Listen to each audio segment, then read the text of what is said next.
Bienestar de Oro.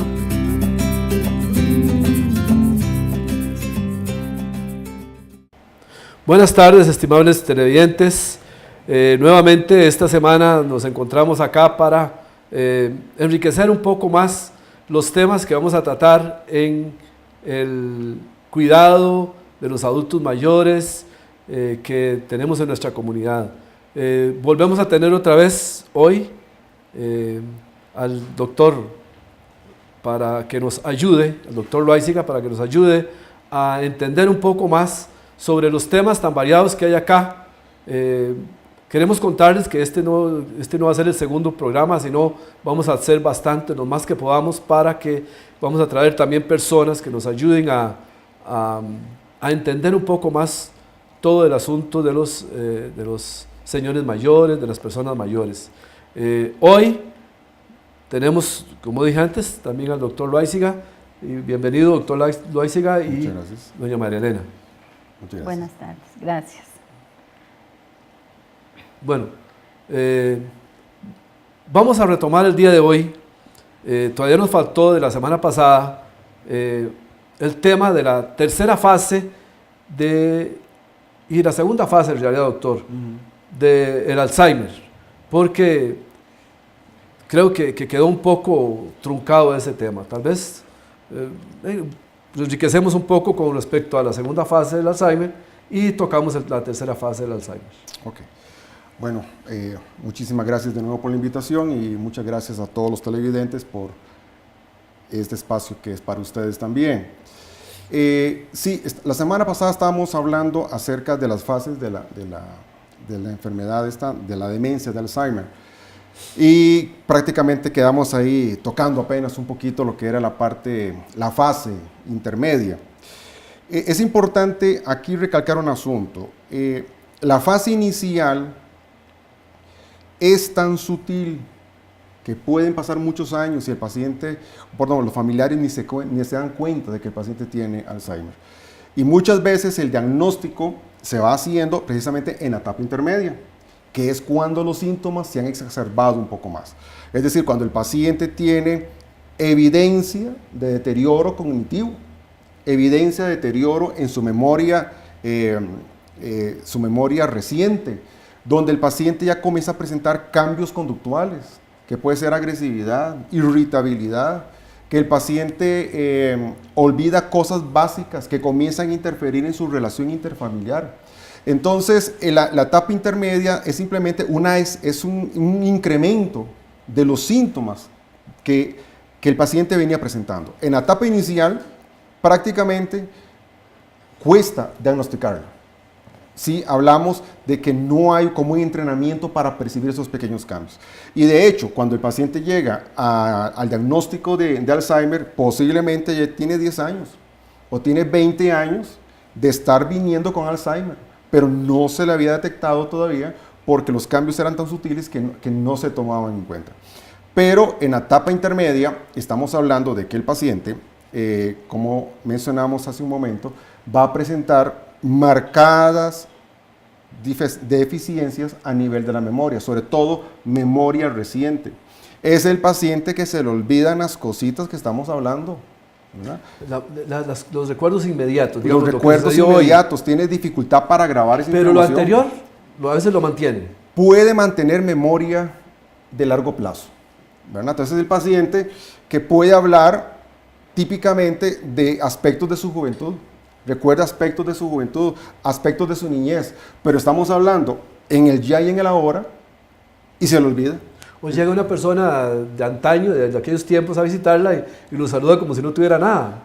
Lo saluda como en tiempo y le habla de perdido, cosas. en tiempo de atrás. Ajá.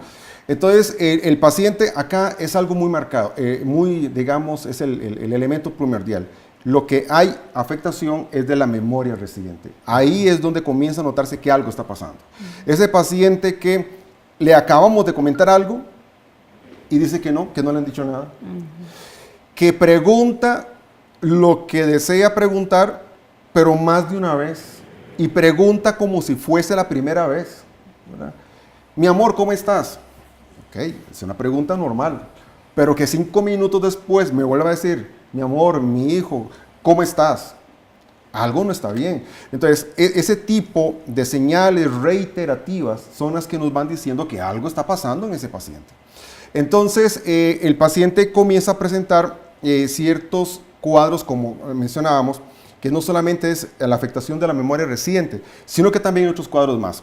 Por ejemplo, la agnosia. Desconoce o no sabe reconocer objetos que son de su diario vivir. Por ejemplo, a veces uno le presenta a un paciente un reloj y el paciente no sabe que es un reloj cuando ha usado el reloj. O el paciente se queda pensando y dice, bueno, ¿y eso qué es? Bueno, es un televisor, pero el paciente no sabe que eso se llama televisor. Entonces, o tiene problemas con el lenguaje, se le olvidan ciertas palabras, se le olvida cómo se llamaban ciertas cosas. Tiene problemas de apraxia, que es que olvidó cómo es que se hacían ciertas cosas. Algo tan sencillo como, por ejemplo, anudarse los zapatos, ¿verdad? Los cordones. No sabe hacerlo. La corbata. Ha usado corbata toda la vida y de un momento a otro, o en un proceso progresivo, olvidó cómo se anudaba la corbata. Entonces, ese tipo de situaciones donde el paciente ya no solamente tiene problemas de memoria, sino que también va teniendo otras afectaciones en su diario relacionarse, que olvidos que afectan su convivir, es una alarma de que está pasando algo serio. ¿Cuál debe ser el papel de la persona que lo cuida, de la persona que está a la par? No solo del cuidador, digamos, de la familia. O de las personas que lo rodeamos. En caso de que, por ejemplo, él sufra esos olvidos, que pida muchas cosas, que no quiera bañarse, que no quiera... ¿Cómo debemos, digamos, María Elena, tal vez usted nos enriquece un poco eso, cuál debe ser el papel del cuidador en ese sentido, el que está a la par? Dice que muchas veces uno le dice, bueno, le pregunta a la persona, le saca las palabras, digamos, le dice, ¿qué es eso? No sé qué es eso, esto es una taza, sí, digamos, decirle, bueno, eso es una taza, eso es un florero, ¿y para qué sirve? Digamos, como para ayudarle. Ah, esa taza es para tomar café o tomar leche o qué sé yo. Todas esas, ayudarle, porque dice que la persona se siente acongojada, o sea, siente una acongoja de que por qué le están preguntando algo y se enojan, entonces hasta agreden al cuidador. Y no solamente un cuidador también, porque a nosotros se nos decía ahí que a veces esa persona cree, digamos, si es la esposa o es la hija, que solamente yo puedo cuidarlo, que yo soy indispensable, entonces yo no puedo salir, entonces yo me agoto, me enojo, y por eso es que muchas veces agredimos a esa persona. Y entonces es una situación de todo familiar, el entorno, es una organización, exactamente, familiar, sí.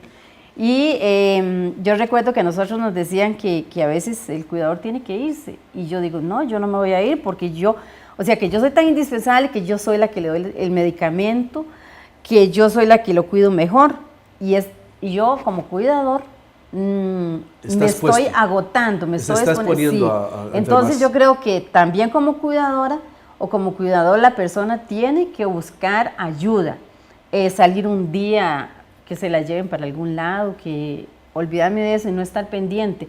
Yo recuerdo que hace un tiempo me decía un amigo, dice, yo me fui un día o 2 días, no recuerdo, pero me llamaban, que entonces es darles, digamos, las indicaciones, tener las indicaciones puestas en el refrigerador, decirle, estas pastillas son las del lunes, estas las del martes, y olvidarme, porque entonces yo estoy allá y me están llamando, entonces no voy a tener ese descanso que necesito, porque es muy difícil como una persona cuidadora tenga que estar toda la vida pendiente las 24 horas del día. Y hay personas aquí en el cantón, digamos, que uno se da cuenta que están los 7 días a la semana y el mes entero y el año porque los hijos no quieren, o los hermanos no quieren tampoco. Terminan enfermándose igual que los otros. Sí. Peor que el cuidador. Entonces se deben dividir las tareas, roles, el cuidado, los roles dentro de todos los integrantes de la familia. Sí. El problema es cuando hay poca familia, cuando es uno, como por ejemplo en mi casa, que solo una hija tengo y ya me imagino cómo debe ser eso, ¿verdad? Pero entonces también hay primos, hay tíos, hay otros familiares que se pueden involucrar claro. En eso, que es muy importante eso que usted está hablando, porque esa persona que se encarga realmente de eso Si cree que solamente él puede hacer eso, puede llegar a enfermarse casi igual o peor que la persona que tiene Alzheimer. Sí, doctor, pero en esta segunda etapa yo pienso que tal vez hay un poquito más de independencia. No, ahí decían, no darles la ropa, no, ¿cuál sugiere usted de su ropero? ¿Cuál? Ayudarles, digamos, como para que ellos piensen, porque ya yo pienso que en la tercera etapa, en la avanzada es más difícil, porque todavía en la segunda no es tan requete difícil, aunque sí es, pero en la tercera etapa ya ahí sí se necesitan varios cuidadores. Sí, exactamente. En la etapa avanzada, que es la etapa más severa, el paciente es completamente dependiente para bañarse, para la higiene personal, para su propia alimentación, para el vestido, porque en ese estado ya la enfermedad ha avanzado lo suficiente como para afectar toda su capacidad cognitiva global. Pierde totalmente la autonomía, padre. Pierde autonomía, y eso es muy grave. Pero en la etapa intermedia, si bien es cierto, los síntomas han venido creciendo, todavía conserva cierto grado de funcionalidad. Y es ahí donde es muy importante que la familia, y aquí en la familia deben de asistir, los familiares, los que están cuidando al paciente, se deben de capacitar. Se deben de capacitar en cuanto cómo abordar, cómo cuidar a un paciente con Alzheimer en esas etapas. Porque no es infantilizarlo, no es tratarlo como un niño, ¿verdad? Tampoco es agredirlo, porque hay familias que se estresan tanto de la condición del viejito que literalmente lo agreden. No, es entender que es una persona, es un ser humano que se enfermó y su enfermedad afecta su capacidad cognitiva y su capacidad de relación y de relacionarse y de vivir en muchos aspectos. Entonces, la familia acá debe tener por lo menos esa sensibilidad de decir de que aquí hay un problema, exactamente, asumir el rol y decir, no, yo o nosotros ocupamos capacitarnos para poder abordar mejor esta situación tan especial. Entonces, y debe ser trabajo en equipo, porque como hablamos, con solo describir el Alzheimer, o las demencias, que hay diferentes tipos, es complicado, es muy estresante cuidar a una persona de esas condiciones. Y ese trabajo o ese cuidado debe hacerse en equipo. No puede ser una sola persona la que pase 24 horas del día pendiente de una persona que ocupa y requiere cuidados. Llega el momento que va a estar más enferma que el enfermo. Y existe precisamente el famoso síndrome del cuidador, en el cual el que cuida se enferma. Y hay casos tan severos que inclusive el que cuida se muere primero que el paciente, ¿verdad? Y uno lo ve, se deprimen, sangrados digestivos, problemas hipertensivos, diabéticos descompensados, infartos, no se alimentan bien, afectan su relación laboral, su relación familiar. Entonces, ese tema como que se abre para muchas cosas más, pero en el caso del cuidador para paciente con demencia, es un trabajo en equipo, en solidaridad y con amor, pero con capacitación. El paciente, doctor, o la familia debe capacitarse. También, digamos, el asunto económico influye mucho en eso, porque, digamos, en una familia que no sea muy poderosa y tras de todos esos problemas que tiene, también tiene problemas económicos y hay gente que no quiere ayudar dentro de su casa, todavía se va a hacer un poco más grande, porque supongo yo que aumentan los gastos económicos, aunque el Seguro Social puede asumir las medicinas, pero también va a ocupar más un poco más la economía. Y yo pienso que hay que motivar a la gente que está dentro de las familias, que por favor también apoye económicamente a los viejitos, a las personas que necesitan ese apoyo, ¿verdad? Sí, claro. Porque yo pienso que tras de cuernos palos, tras de que está enfermo, tras de que tengo que cuidarlo, también tengo problemas económicos. Y eso va a ser terrible para eso, ¿verdad? Sí, es que volvemos a lo mismo. El paciente debe tener una familia solidaria. Y aquí esto del dinero y no dinero es un poquito discutible. Yo conozco viejitos de familias no tan pudientes, excelentemente bien cuidados, sin ninguna úlcera, a pesar del encamamiento prolongado. Y lo que vimos fue amor, amor, amor y amor. Y he visto otras familias más pudientes y con más recursos, el viejito ulcerado y abandonado. ¿Qué es lo que faltó? Más amor, faltó más amor y más amor. Entonces, donde hay amor, la gente colabora más. Y aquí lo que tenemos que cuestionarnos entonces es que muchas veces el Alzheimer de nuestro viejito pone de manifiesto cuánto amor hay en esa familia y cuánta solidaridad hay en la familia, porque nos obliga a mostrar qué es lo que tenemos. Uno de los objetivos de este programita pues es tratar de esos temas para que la gente se vaya empapando de todos estos asuntos para bienestar de esos adultos, nuestros papás y abuelos que nos dieron la vida a nosotros, que nos cuidaron, ahora a nosotros nos tocan que cuidarlos. Después de este corte comercial, continuaremos con el tema.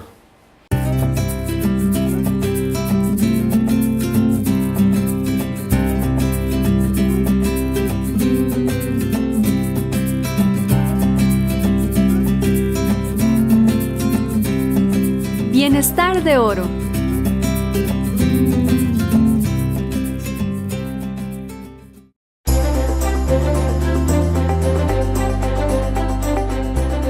Somos parte de esta comunidad desde hace más de 40 años. Somos la empresa cooperativa que brinda energía y desarrollo a esta tierra bendita. Somos todos. Somos Cope Alfaro Ruiz, RL.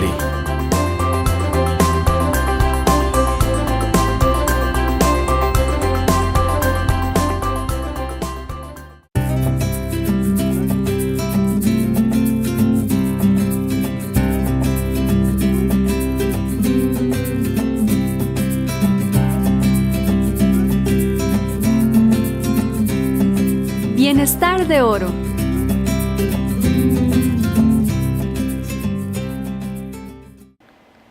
Bueno, después de este corte comercial vamos a tratar otro muy importante que es la demencia vascular, que tiene cierto parecido, digamos, al del Parkinson, pero el doctor nos va a hacer como una diferencia de lo que es y que muchos tal vez creen que es lo mismo o tenemos errado, digamos, el concepto. Entonces, doctor, ¿qué es entonces precisamente la demencia vascular? Ajá. Bueno, muchísimas gracias. La demencia vascular es prácticamente la segunda más común. Alzheimer es 60-75%. La vascular es la segunda demencia más común después del Alzheimer.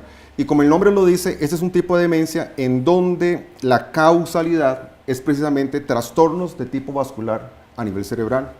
Estamos hablando de pacientes que experimentan múltiples infartos cerebrales, problemas de trombosis que son como coagulitos que se pegan. Doctor, los infartos cerebrales nosotros también lo llamamos derramitos o derrames cerebrales. Popularmente la gente lo puede llamar derrame, ¿verdad? Pero los derrames a veces hacen alusión más bien a sangrados, a pequeñas hemorragias en ciertas partes del cerebro vinculadas con la parte cognitiva, vinculadas con la parte de la memoria. ¿Se da en los jóvenes? Podría darse en algunos pacientes, principalmente quizás si tienen algunas malformaciones, algunas alteraciones de previo que faciliten ciertas cuestiones. Pero la vascular obedece más que todo a alteraciones vasculares de diferente índole, como mencionábamos, trombosis, que son como coagulitos, hemorragias, algunos trastornos vasculares de diferente índole, que lo que provoca es que el cerebrito presenta lesiones isquémicas, ¿verdad? No le llega suficiente sangrita, o pequeños microinfartos, que el infarto es que se muere el tejido cerebral, las neuronas, que llamamos nosotros. Exactamente, las neuronas, el tejido de la corteza cerebral. Entonces, el fondo es vascular, ¿verdad? Está producido por trastornos vasculares de diferentes índoles. Por la presión arterial, colesterol, triglicéridos. Hay ciertas condiciones. De hecho, que por ejemplo, para prevenir un poquito la demencia, ahora que usted mencionó esto, se habla de que si quisiéramos prevenir, evitar llegar a cosas así, hacer ejercicio, controlar bien la presión arterial, controlar los niveles de colesterol, que tengamos niveles de colesterol adecuados, porque el tener la presión alta, tener niveles de colesterol elevados, pues van a afectar la circulación cerebral. Y tenemos pacientes que han llegado a presentar demencias de tipo vascular, en donde le hacemos los estudios, o se han hecho los estudios, quienes realizan estas valoraciones, y se demuestra que no, que la lesión no calza para decir que es demencia de Alzheimer, pero sí se identifican áreas cerebrales que han sido afectadas por problemas isquémicos. ¿Cuáles son los parámetros para medir el colesterol, los triglicéridos y para la diabetes propiamente, para, digamos, por ejemplo, en el colesterol, ¿cuáles son los parámetros normales del colesterol? Bueno, si hablamos de colesterol total, el total no debe subir de 200. Ese es un ideal, no debe subir de 200. Si hablamos del colesterol malo, que se llama malo porque es un colesterol que fácilmente se desprende de la proteína que lo lleva y se pega en las arterias, ese colesterol no debiera de pasar de 100. ¿Verdad? Entonces, un colesterol total en 200, el colesterol malo que llamamos popularmente hablando, no debe de pasar de 100. Entonces, uno tiene que valorar esas cuestiones. ¿Se previene con qué? ¿Con ejercicio? ¿Con alimentación? Dieta sana, evitar comida grasosa, saturada, ¿verdad? Las famosas frituras que más de uno le encantan. Tan ricas. Comida chatarra. Tan ricas que son, pero el problema está que son deliciosas, pero también friegan ¿Comida mucho. chatarra? Sí. La comida chatarra es muy Pizza, nociva. hamburguesa, Entonces, natilla. tenemos que aprender a comer sano y lo que pasa es que la grasita le da el sabor. Entonces, claro, Sí, uno ve ciertas cositas y uno no haya cómo dejarlo, pero el problema que uno tiene que pensar es, bueno, ¿qué estoy haciendo con mi cuerpo y qué estoy haciendo con mi cerebro?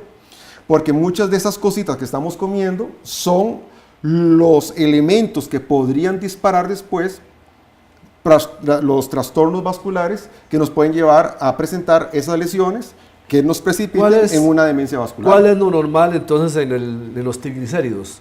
¿Cuál es el nivel, el parámetro normal? No debe de subir de 150. 150 es el término aceptable, no debería de pasar de ahí. ¿Cuánto ha tenido, Juan José, usted? Mejor no cuento. Mejor no lo cuenta. No, pero doctor, eso es muy importante porque, digamos, ya a cierta edad nosotros contamos con, digamos, yo soy una que, digamos, de los triglicéridos he estado así altita y me pongo a caminar y ya se me normaliza. Y entonces yo digo, ahora, ¿cómo me doy cuenta yo que se me dio una lesión de esas, digamos, un infarto pequeñito? ¿Qué siento yo? ¿Qué siente la persona que está enfermita? Puede que no sienta nada. No puede ser. Puede que no sienta nada. Que no se dé ni cuenta. Puede que no sienta nada. O pueda que los síntomas sean tan sutiles que pasan, ¿verdad? Puede que el paciente no experimente nada. ¿Dolor de cabeza? Puede que no experimente nada. Simplemente va presentando deterioro cognitivo. Y a la hora que se hace el estudio se encuentra que la causa eran problemas vasculares. Pero hay otros cuadros que sí puede presentar síntomas importantes. Por ejemplo, es el deterioro súbito, ¿verdad? Hay pacientes que experimentan como una sensación como de un mareo, un mareíto, algo me pasó, ¿verdad? Me descompensé, algo me ocurrió. Y eso puede ser un indicativo de que algún trombito, algún coagulito, algo anduvo por ahí dando vueltitas y ya está tocando. Entonces, no siempre van a haber síntomas que nos avisen. Sin embargo, hay pacientes que sí pueden experimentar que algo les pasó, mareos, vértigo, alguna sensación como de pérdida de sensibilidad, como si fuese casi como una especie de ¿Mala circulación? De mala circulación, pero el paciente lo refiere a nivel de cabeza.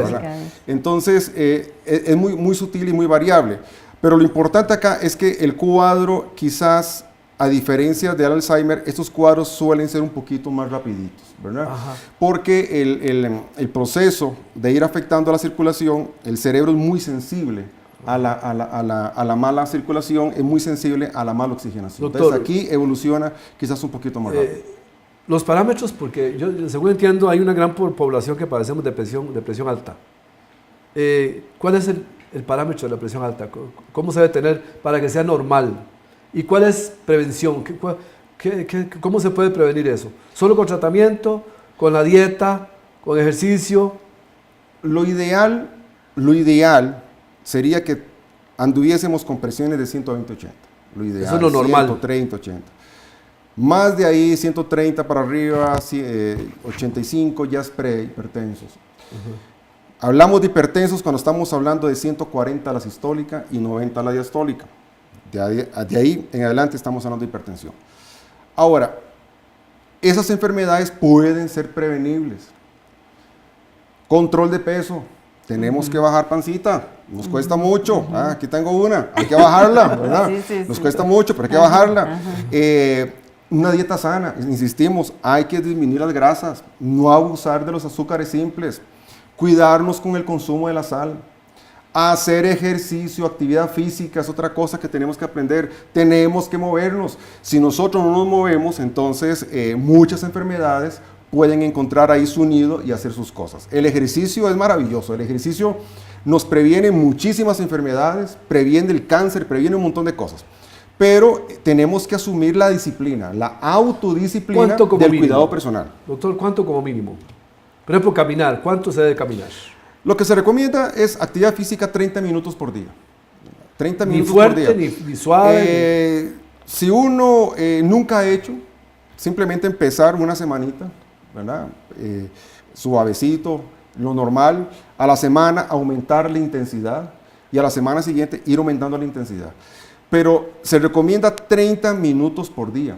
Y 30 minutos por día no es nada. Ahora, si uno no puede y dice que uno no puede hacer 30 minutos en un día, puede fraccionarlo. 10 minutos en la mañana, 10 minutos en la tarde, 10 minutos en la noche y funciona igual. Doctor, el asunto es moverse. Muchas veces lo que vemos, es que ponemos muchas excusas. Sí. Pero en realidad, cuando uno valora el tiempo que uno usa para otras cosas que no son tan importantes, para ver tele, por nos ejemplo, damos cuenta que tiempo sí hay. Lo que no hay son prioridades en términos de salud. Sí.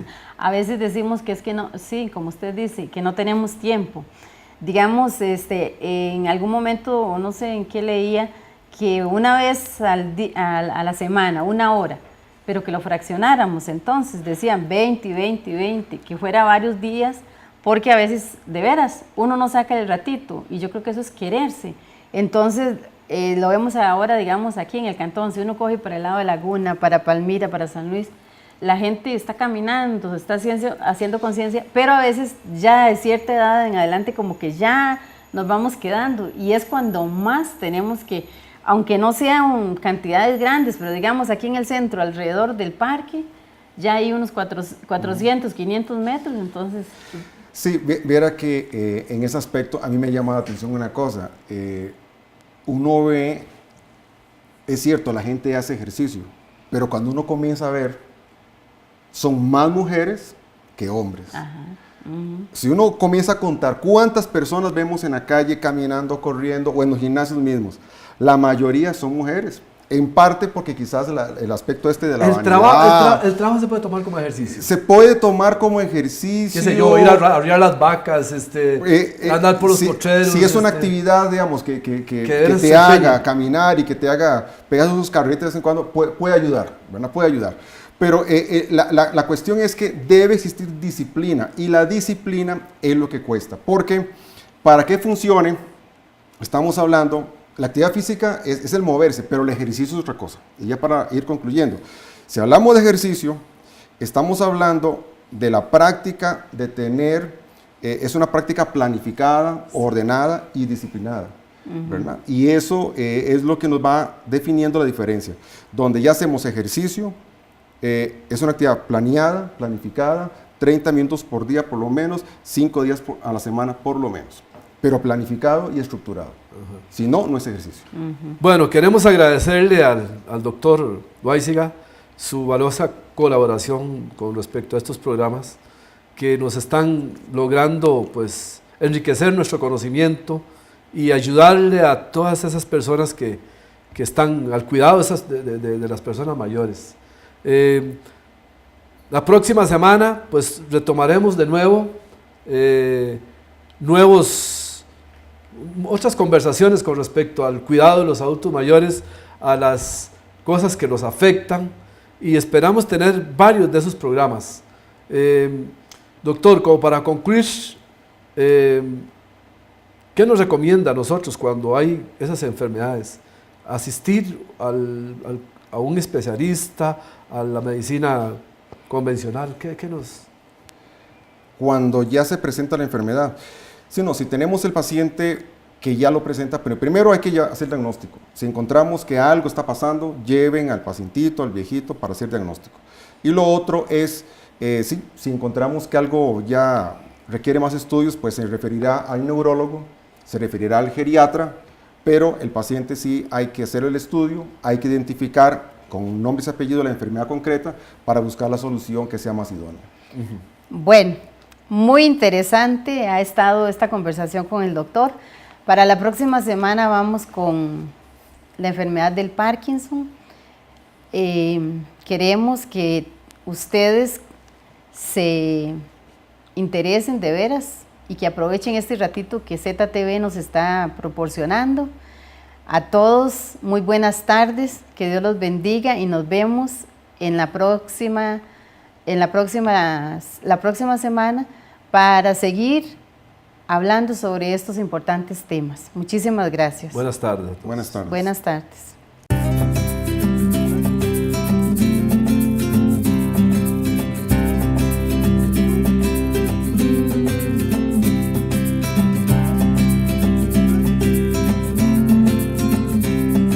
Bienestar de Oro.